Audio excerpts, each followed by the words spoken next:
Bom, muito bom dia a todos. Antes de mais, gostaria de agradecer o convite e esta colaboração com a HomeGrid e a Associação Passive House, que nos últimos anos tem feito com a Faculdade de Ciências, que temos feito alguns estudos em colaboração, sobretudo a possibilidade de alguns alunos nossos poderem desenvolver teses de mestrado em colaboração. Este trabalho é um trabalho que está a iniciar de um aluno da faculdade e que não foi concluído, portanto, toca a mim apresentar como orientadora o início daquilo que é um estudo que estamos a fazer no NSEB Office, que não é mais do que as instalações da HomeGrid e que, para aqueles que estiveram o ano passado, foi já apresentado um estudo, na altura, prévio e este título diz meio ano de desempenho porque, estando a plataforma agora ativa, é possível perceber também os consumos efetivos e o comportamento deste edifício de escritórios ao longo de mais de um ano e esse é o objetivo desta apresentação. Ele chama-se, na prática, um NSEB Office. E a pergunta que nos fizemos é se ele é de facto um NSEB, ou seja, às vezes damos um título a um edifício, é importante verificar com cálculos. A minha formação é física e, portanto, nós pegamos em números para perceber efetivamente se este edifício é um NSEB, para além de ele ter sido desenhado para responder à norma Passive House aplicada a um edifício de escritórios. O que é um NSEB? Na prática, este conceito tem alguns anos, mais anos do que possamos pensar. A primeira casa NSEB foi construída em 1970, na Dinamarca. Este conceito é relativamente simples. A ideia é que é um edifício em que as suas necessidades de consumo são totalmente supridas pela produção local de renováveis. Ora, este conceito foi transposto, apareceu um conceito semelhante, que é um edifício quase zero. Quase zero significa que ele, se calhar, não consegue suprimir todas as suas necessidades, mas esse valor é relativamente pequeno. Isso foi feito numa diretiva de 2010, que aparece uma diretiva europeia e que foi transposto para a nossa legislação nacional em 2013. De qualquer forma, tem dois critérios muito importantes para que um edifício seja NSEB, é que ele tem que cumprir o elevado desempenho energético e, por outro lado, como nunca conseguimos anular as necessidades de energia, o edifício tem que suprir as necessidades recorrendo a energias renováveis. Ora, uma Passive House responde exatamente a isto, sobretudo no primeiro vetor, o elevado desempenho energético. Só para dar algum background nesta área, há duas maneiras de fazer as contas. Muito rapidamente, um edifício que está ali desenhado como uma casa, que tem ali um painel, pode ser um painel fotovoltaico, suponhamos que está a produzir energia. A ideia é que, para ele ser zero, aquilo que ele vai importar da rede, que é ali desenhado como D, pela palavra inglesa delivered, tem que ser igual exatamente àquilo que ele exporta. A isto chama-se um balanço DE. Podemos fazer as contas de outra maneira, que é comparar a carga, que é ali desenhado por L, para a palavra inglesa load. A sua carga é aquilo que ele necessita para consumir, tem que ser totalmente suprido pela geração ou produção local no local. Ora, nós temos aqui alguns resultados. Estes resultados estão acessíveis na plataforma. Para fins de investigação podemos aceder, e é dessa forma que estamos a fazê-lo na faculdade, podemos aceder ao histórico de todo o acumulado. Até agora temos dados de 290 dias do ano 2019. Está ali um dia de abril, que é exemplificativo do consumo do edifício a vermelho e da produção do fotovoltaico a amarelo. Ora, a primeira pergunta que se fazemos é: então, o consumo do edifício é totalmente suprido por PV? Assim, rapidamente conseguiríamos dizer que se calhar sim, porque a curva amarela, a maior parte do tempo, é superior à vermelha. Tem ali umas zonas logo no início da manhã e ao final do dia, em que de facto as necessidades são superiores àquilo que aquilo está a gerar. Ora, neste dia, o consumo, a produção foi 1,7 vezes o consumo total. Portanto, cumpriria neste dia a regra do NZEB. Mas, obviamente, que estas contas não são feitas para um dia, as contas são feitas para um ano. Ora, obviamente que ainda não temos um ano de dados, temos 290 dias. O que foi feito ali na última linha é uma extrapolação dos 290 dias para um ano completo. E estimamos que o consumo do edifício, com base em dados medidos, ou seja, aquilo que ele efetivamente está a consumir, parênteses, este edifício consome apenas eletricidade, não tem outras fontes de energia, e consome, portanto, segundo as nossas contas, consumiria 26,3 kWh por metro quadrado. Ora, a produção PV estimada é da ordem dos 34,2. Este valor pode descer um bocadinho, dependente deste mês de novembro e dezembro, que faltaria para completar o ano, mas mesmo assim faria com que nas contas finais ele seria um plus ZEB, ou seja, está de alguma forma a produzir mais do que aquilo que consome. Isto é feito as contas com um balanço. Este é o balanço importação-exportação, o resultado é exatamente igual e a pergunta seguinte que fazemos é, então ele é um NZEB? Isto não é assim tão simples, sobretudo na nossa legislação. A nossa legislação não faz um balanço importação-exportação ou carga e produção. Tem dois requisitos que um edifício tem que cumprir. Esta legislação está em vigor com esta portaria em 2019. E nesta portaria diz duas coisas. Diz que o consumo o desempenho energético tem que ser elevado. Isso é verificado como o edifício tem que ter necessidades de energia inferiores em 25% ao nível de referência, ou seja, um edifício novo teria só que ser inferior às necessidades de referência. Este tem que ser um bocadinho melhor, ou seja, 25% inferior.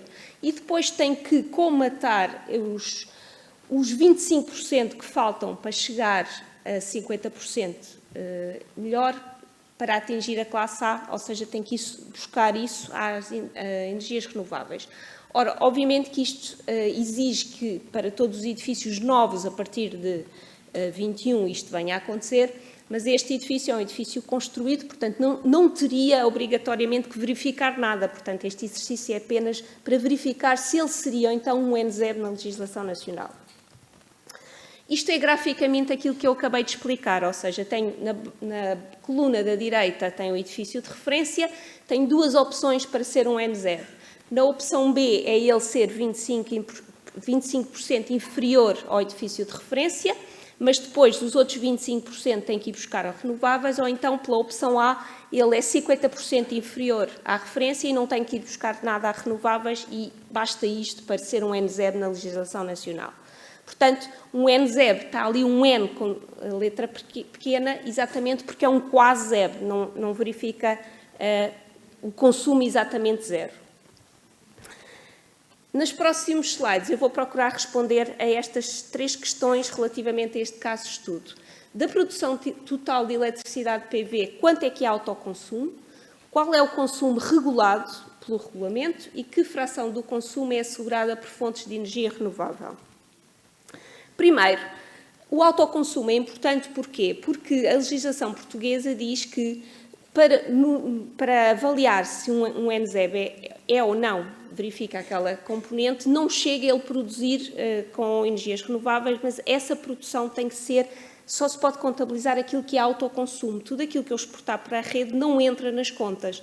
Portanto, eu tenho que ir verificar quanto é que ele está a produzir, que é autoconsumo, para poder incluir.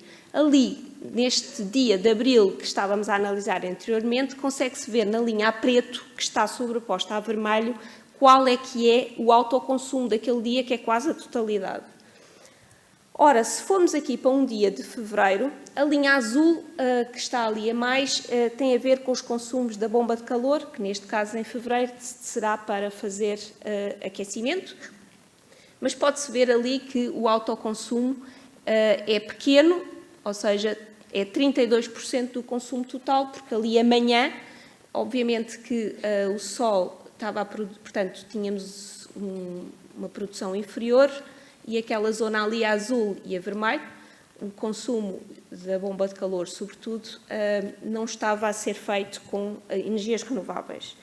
Este dia em junho já é muito diferente, ou seja, quase a totalidade é autoconsumo. Tem um dia de agosto, em que também muito do consumo total é produção PV, e tem aqui um dia de outubro. Estes não são dias típicos, são dias que foram extraídos quase casualmente, mas que foram dias úteis, mas que se consegue ver que, de facto, há informação suficiente para calcular isto a nível anual. E então aqui são apresentados os valores já medidos dos tais 290 dias e na última linha são extrapolados para um ano inteiro, ou seja, tem um consumo de 26,3%, uma produção de 34,2%, e a pergunta que faríamos agora é quanto é que aquilo é autoconsumo? São 15,6%, ou seja, o edifício tem de autoconsumo quase metade da produção PV, portanto, metade exporta, metade vai consumir. Ora, para a legislação só vamos contabilizar aquela metade que ele está a autoconsumir. A segunda pergunta que é necessário responder é qual é que é o consumo regulado, porque a legislação diz que para calcular o índice apenas se incluem os consumos regulados. No caso de um edifício de escritórios, excluem-se, ou seja, incluem-se iluminação, aquecimento, arrefecimento, ventilação. Excluem-se os consumos que se têm com equipamentos, ou seja, impressoras, computadores, todo este tipo de equipamentos de escritórios que possam existir. Ora, isso com as medições é difícil de tirar esses dados, porque não é possível, dos dados que estão a ser monitorizados, saber exatamente quanto é que se gasta apenas na parte regulada, e então recorreu-se à folha de cálculo do REX, que faz uma estimativa, talvez um pouco rudimentar, mas que nos consegue dar uma ideia de quanto é que é o consumo regulado. Do consumo regulado, não sei se lembram, era o 26, o total, portanto estamos 16 no consumo regulado e já temos a conta do autoconsumo.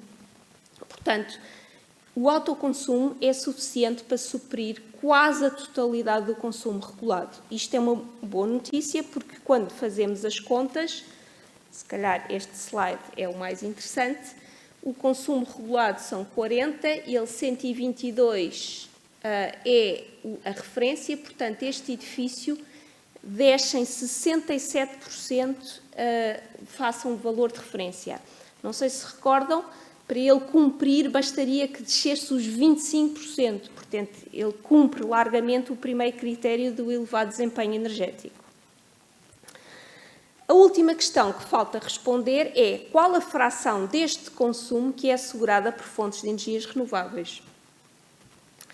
Bom, na coluna a cinzento tem a totalidade dos consumos regulados. Existe ali uma particularidade que se calhar é importante explicar, que a legislação europeia indica que o consumo da bomba de calor, uma parte, possa ser contabilizado como renovável.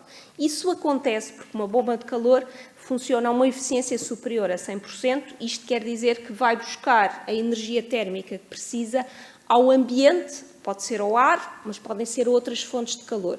Portanto, essa contabilização deste excesso de energia que vamos buscar a outras fontes de calor, que na prática podemos dizer que diz a diretiva europeia que se pode contabilizar como renovável. Ora, isso aparece ali naquela barra verde, ou seja, a bomba de calor ao funcionar vai buscar uma parte e essa parte está ali indicada a verde. A amarelo essa é evidente, é a eletricidade para suprir os consumos regulados que eu vou buscar ao fotovoltaico. Este fotovoltaico produz, e feitas ali as contas, conseguimos perceber que quase a totalidade dos consumos regulados, portanto, faltaria ali uma pequena fração de 0,03% para que ele supra todas as suas necessidades com energias renováveis. Ora, cumpre largamente o segundo critério, ou seja, se fizermos as contas em termos de índices, o consumo regulado, que é o IES menos as renováveis, dá apenas 1,2, que comparado com os 122 de referência, dá, portanto, uma redução quase total, não é 100%, é 99,97%. Portanto, ele seria, por uma classificação energética, um A+, claramente, e, portanto, cumpre os 2 requisitos de N0. Isto pode ser visto aqui neste gráfico. A ideia é que temos ali essa comparação. Ele, em termos de regulamento, a parte verde e a parte amarela são renováveis, portanto, não contam, e fica-nos esta comparação, que é a tal redução quase total. Ora, a pergunta última é, está bem, então, mas estamos a excluir alguns consumos a este edifício, não temos só os consumos regulados. Ele, de facto, tem 39% do consumo é para equipamentos genéricos de escritório. Obviamente que isto é uma estimativa, e já agora um parênteses, o estudo vai continuar e o estudo continua com uma aferição com simulação dinâmica para perceber se esta estimativa que estamos a fazer de consumos é verdadeira ou se há aqui alguns ajustes nestes parâmetros que devam ser melhorados. Portanto, a última pergunta que fazemos é: este consumo total do edifício é suprido por renováveis? A ideia é, se considerarmos que a energia exportada, a eletricidade que o edifício está a produzir e que não utiliza por ser em períodos ou de fim de semana ou períodos em que não tem necessidade dessa energia, se considerarmos sim, ou seja, já tínhamos visto que ele era um plus, e aqui consegue-se ver naquele amarelo mais claro, que é a parcela do consumo que é renovável exportada. Portanto, este edifício, e eu cheguei às conclusões, respondendo àquelas 3 questões que foram feitas, ou seja, considerando a contribuição renovável, quer das bombas de calor, quer do autoconsumo da produção, o consumo regulado, que é aquele que interessa para a verificação dos indicadores N0 em Portugal, é de facto 99,97% do consumo é renovável. Se considerarmos todos os consumos do edifício, ele mesmo assim tem 71% do consumo total da sua energia primária de origem renovável, e ele é um plus N0, porque em termos anuais produz 21% mais 21% do que aquilo que consome. Muito obrigada.